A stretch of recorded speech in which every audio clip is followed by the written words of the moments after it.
едно време един човек, който имал много мечти, се чудил коя да подхване. Намерил си най-накрая една мечта, почнал да работи за нея, обаче се провалил. И по пътя намерил още 5 нови мечти, с които се захванал, постигнал ги всичките и променил света.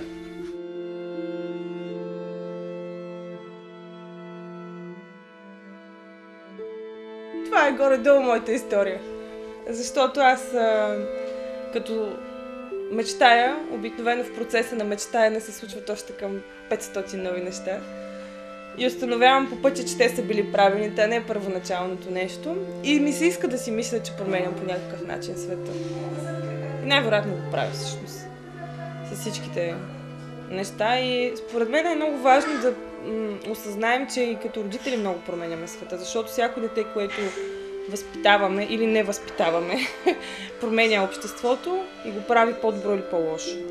И въобще да си родител е много отговорна работа. И много хора, според мен, не осъзнават какво правят, като възпитават децата си и респективно какво не правят, като не ги възпитават.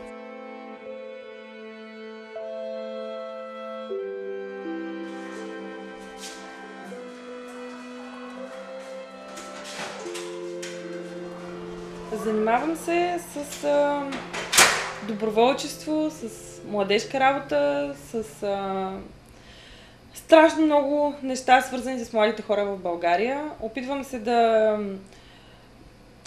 опитвам се по някакъв начин да покажа, че това да си доброволец не значи, че си бълък, защото много хора си мислят точно това. Истината е, че да си доброволец изгражда много неща в всеки човек. Това, което правя в работата си, наистина се опитвам да покажа, че можеш дори в един момент да си намериш работа благодарение на това, че си бил доброволец, както се случи с мен. Опитвам се също така да покажа на хората, че има много интересни неща, с които могат да си оплътнят свободното време, защото това е най-ценното нещо, което имаме. Животът е много кратък и е много хубаво да го използваме така, че да ни е приятно и така, че и на останалите да им е приятно как си използваме живота и времето. И в работата си се опитвам да създавам такива алтернативи за свободното време на младите хора, че да им е интересно. И не само на младите хора, на който има желание да се включи. Разбира се, в младежкия център основно работим с тинейджери, с ученици и с студенти. Обаче имаме и събития, които са свързани с хора на всякакви възрасти, от най-малките до най-възрастните. И въобще моята работа и моята кауза са едно и също нещо. На мен ми се иска хората повече да се грижат един за друг и да се уважават малко повече и да се ценят малко повече. И с всичките доброволчески акции, които организираме, се стремим точно това да направим. Не само от Младежкия център и в Идея, и в Розови очила, въобще всички неща, с които съм се докоснала и с които съм свързана, се стремим точно това по някакъв начин да накараме хората да се интересуват от хората, от обществото и това, че те не живеят сами, че има значение как живеят, какво ядат, къде си хвърлят боклука, как си хвърлят боклука. Въобще всички тези неща имат значение. И това се опитваме да правим.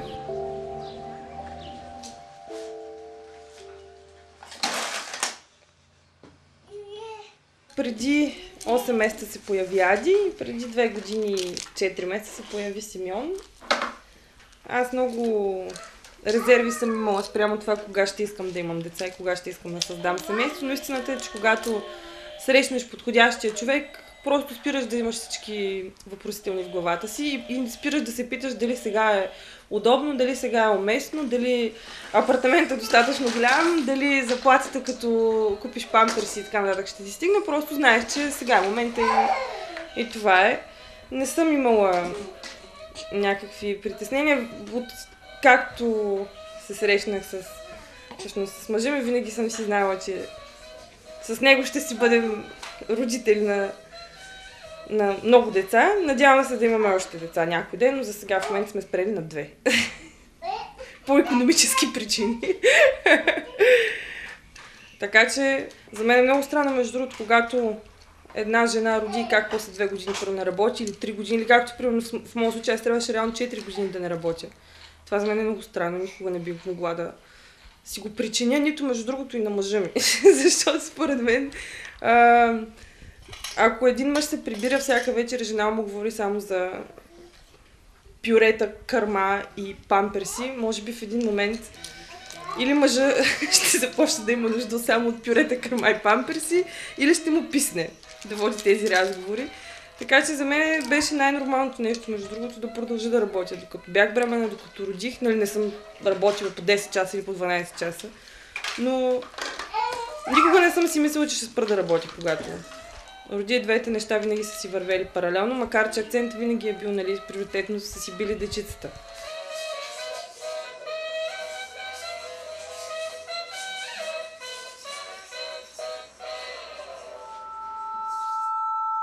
В оздравителното училище отидохме за пръв път 2011 година.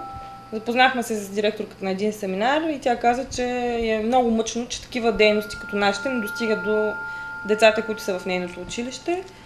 И след което аз и още няколко мои приятели решихме пък да отидем да видим какво става там.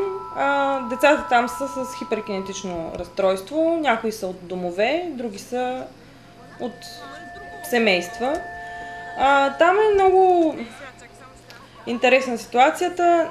Наистина не е като институция, т.е. не е като в дом за сираци, но не е като в обикновено училище. Децата там живеят от понеделник до петък. И поради многото свободно време и понякога правят големи порази след обедите, и ние решихме от доброволческата група, в която съм част от Розови очила, просто да направим нещо интересно в тези следобеди, в които те не бездействат. Това, което видяхме като отидохме там, беше, че те са така доста агресивни един към други, което в началото малко ни стъписа. Бият се един с друг, значи към нас винаги са били много мили и много ни се радват, но истината е, че едно към друго самите деца са зли. И стряскащо е това, като видиш едно 7-8 годишно дете, колко е насъбрало агресия в себе си, че излива навсякъде и по всеки възможен канал. И колкото и глупаво да звучи, аз не се смятам за пример, който трябва да е за подражание или нещо такова, но истината е, че покрай тези деца няма млад човек явно в повечето случаи, който да им покаже как да се държат.